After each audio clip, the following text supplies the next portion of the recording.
Friends, మీరు ఎప్పుడైనా చంద్రగ్రహణం సమయంలో చంద్రుడు ఎర్రగా మారడాన్ని చూశారా? దాన్ని మనం బ్లడ్ మూన్ అంటాం. కానీ ఇది నిజంగా ఎందుకు జరుగుతుందో మీకు తెలుసా?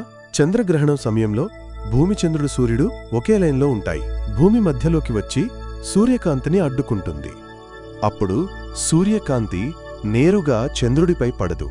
కాని భూమి అట్మాస్ఫియర్ లోంచి వంగిన కాంతి మాత్రం చంద్రుడి మీదకు చేరుతుంది. మన అట్మాస్ఫియర్ ఒక పెద్ద ఫిల్టర్లా పనిచేస్తుంది.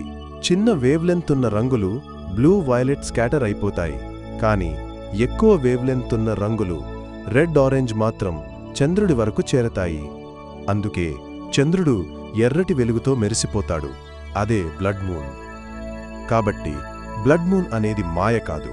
ఇది భూమి అట్మాస్ఫియర్ సృష్టించిన అద్భుతమైన సహజ శాస్త్రం.